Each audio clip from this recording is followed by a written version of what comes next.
tous et bienvenue sur la chaîne de Nanto le Gobelin Noob.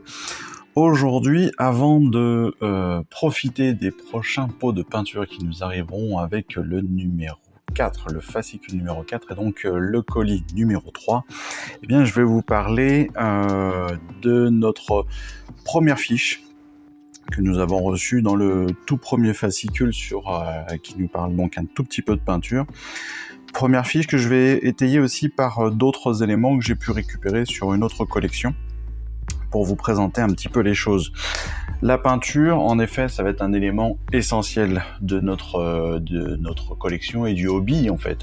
C'est un des moments les plus sympas, je trouve, en tout cas, à avoir dans cette collection, parce que, mine de rien, jouer, c'est très très bien, mais jouer avec des personnages qui sont peints et qui ressemblent à quelque chose, c'est beaucoup mieux.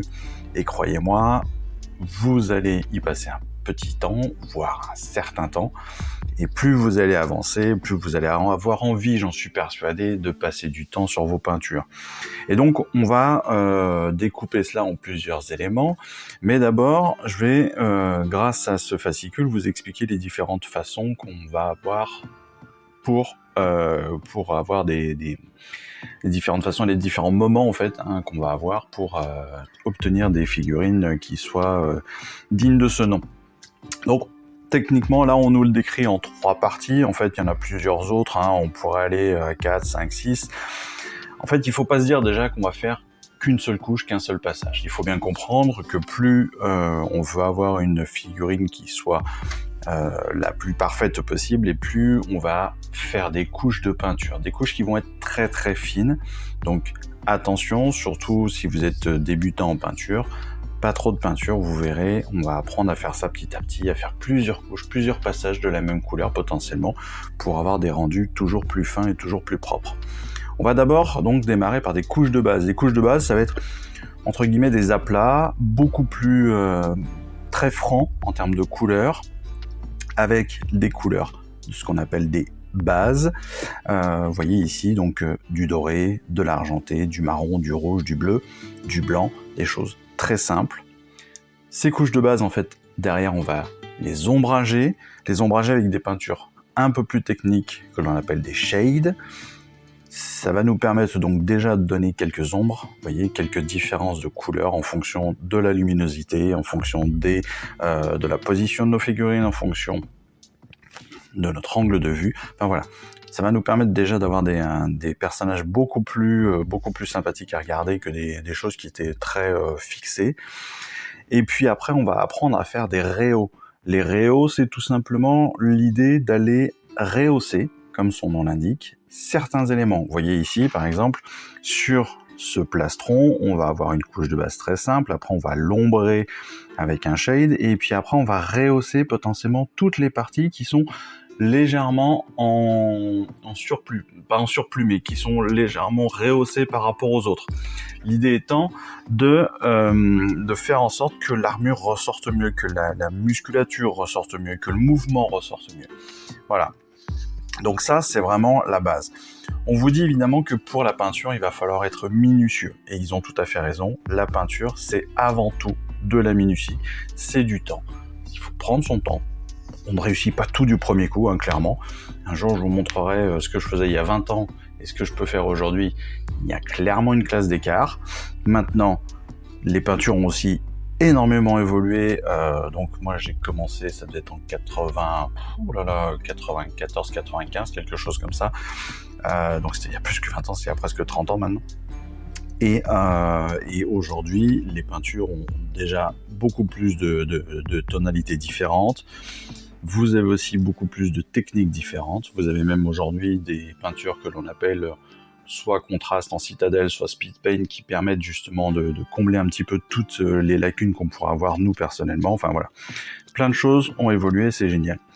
J'ai récupéré aussi ce fascicule d'une autre collection Hachette. C'était la collection, je ne sais plus d'ailleurs, si certains s'en rappellent, ils pourront me le dire, Warhammer Imperium. Warhammer 40 000 Imperium. Et là, elle était un tout petit peu plus détaillée, c'est pour ça que je l'ai ressortie. J'ai acheté que quelques numéros de cette collection, parce que je ne voulais pas forcément aller très très loin dans le 40 000. Mais voilà, encore une fois, on vous répète, on a des peintures de base, des peintures shade, des peintures layer, donc c'est principalement celles qu'on va utiliser pour les réaux, et puis des peintures techniques qui vont nous permettre de texturer le socle. L'idée étant, encore une fois, d'avoir des personnages qui soient le plus détaillé possible, le plus vivant possible. Après, ce qui est important, je pense, c'est qu'il va falloir qu'on discute aussi, évidemment, du plan de travail. Donc pour le plan de travail, vous le voyez régulièrement, moi j'ai ce qu'on appelle un tapis de découpe, qui me permet d'avoir une grande surface sur laquelle je peux travailler, que je peux tâcher sans aucun souci, sans aucun remords, sans toucher mon bureau. Ce plan de travail, pour tout vous dire, je vous l'ai déjà présenté dans une première vidéo, j'ai pas forcément de l'argent à jeter par les fenêtres, mais si vous avez un magasin Action à côté de chez vous, c'est une super occasion, parce que ce plan de travail qui fait un A3, je crois, ou même un peu plus, il fait 43 cm sur 58, donc il fait bien plus qu'un A3, 43 cm sur 58, eh bien, je crois que je l'ai pas payé 5 €. Je crois que je l'ai payé moins cher que 5 €. Donc, vous voyez que c'est très intéressant. Il vous faudra donc un plan de travail propre, le plus plat possible, évidemment, pour que vous soyez bien à hauteur de travail.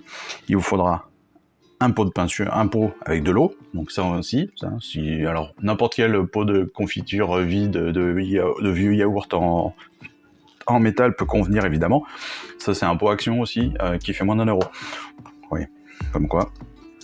Donc, de toute façon, ce sont, voilà, c'est des choses très simples, c'est des consommables, hein, ça, je vous dis, n'importe quel pot de confiture vide, ça fera l'affaire, un pot de ce que vous voulez, un yaourt, enfin, un vieux verre, enfin, tout et n'importe quoi, qui vous permettra d'avoir de l'eau à proximité pour pouvoir nettoyer vos pinceaux et les mouiller. Il vous faudra évidemment donc votre matériel, bien sûr, pour le montage des figurines. Donc, je rappelle la pince, je rappelle évidemment les barbeurs, la colle, et puis pour les plus aguerris ou pour ceux qui le souhaitent et qui le préfèrent, des limes à ongles, ou des limes tout court, des limes de précision, couteau de précision, ou cutter. Voilà, ça c'est vraiment équipement de base pour démarrer la collection, le montage, et puis après pour la peinture. Donc le plan de travail, je vous l'ai dit, le pot à eau, hein. Et puis évidemment des pinceaux. Alors les pinceaux, on va en avoir quelques-uns dans la collection. Vous pouvez aussi en trouver un petit peu de partout, mais si vous êtes abonné, vous allez en avoir en cadeau. Donc en l'occurrence, vous voyez, moi j'en ai déjà quelques-uns d'anciennes collections. Voilà, parce que je vous l'ai dit, j'avais déjà fait d'autres. J'ai pas beaucoup peint, je vous avoue que je les ai tous sous-couchés, mais je les ai pas peints. C'est pour ça que Stormbringer va être super. Donc voilà, on va avoir des spéciaux pour les grandes surfaces, on va avoir des spéciaux pour les plus petites surfaces, on va avoir des spéciaux pour les détails, pour les shades, donc pour les ombrages. On va avoir des spéciaux aussi pour faire tout ce qui va être comment ça s'appelle, le brossage à sec, pardon, j'ai du mal à trouver mes mots parfois. Donc voilà, c'est important d'avoir un éventail plus ou moins important de pinceaux. Ce qui est surtout important, c'est attention à comment est-ce que vous les conservez. Moi, je les conserve dans un pot, la tête en haut, pour ne pas les abîmer quand on va si vous les mettez la tête en bas, évidemment, la pointe va s'abîmer. Et donc, derrière, votre pinceau, il va être hyper plat, tout simplement, les poils vont pas être utilisables. Si vous les prenez bien et que vous les conservez bien la tête en haut, vous voyez, vous allez avoir une belle pointe assez fine qui va vous permettre de pouvoir faire vos détails très simplement. Il faut les nettoyer dès que vous avez fini la peinture, bien les conserver, et puis après, tenter de garder la mine la plus pointue possible. Voilà. Là, je pense qu'on a fait à peu près le tour. Il vous faudra aussi, évidemment, une petite palette. Alors, au choix, certains utilisent une simple feuille blanche, que l'on renouvelle régulièrement. Ça peut être aussi un vieux carreau de carrelage, ça peut être une vieille assiette, ça peut être une palette de peinture que l'on peut trouver très facilement dans une vieille palette que vous avez pu utiliser au collège, au lycée, à l'école primaire, enfin quoi que ce soit, ou bien une palette humide. Moi, en l'occurrence, comme vous le voyez, la palette humide, c'est moi qui l'ai créée. Vous pouvez trouver des tutoriels sans problème sur Internet si vous voulez que je vous le fasse et que je vous explique comment j'ai fait, c'est très simple. Parmi les premiers fascicules, vous aviez une partie plastique. La partie plastique, vous la gardez, vous mettez de l'eau dedans, vous mettez juste une éponge plate, vous savez les éponges, les essuie-tout, enfin les éponges plates, il n'y a pas d'autre mot, et puis dessus j'ai juste mis une feuille de papier sulfurisé, du papier de cuisson, voilà, donc à la bonne taille, avec un couvercle, c'est parfait, c'est nickel. Si vous avez un tout petit tupperware que votre maman ou que votre femme ne veut plus utiliser, demandez-lui et puis vous pouvez vous en faire une très facilement. Voilà, soyez inventifs, soyez créatifs. De toute façon, à notre niveau, je dirais que tout fonctionne. Voilà, donc je voulais débuter cette partie peinture avec ces quelques conseils. J'y reviendrai très certainement rapidement sur une prochaine vidéo, sur les prochaines vidéos où on parlera réellement de peinture, où on aura vraiment des pots de peinture. On va avoir des présentations, je l'espère, de l'ensemble de la gamme Citadel pour que je puisse être le plus explicite possible.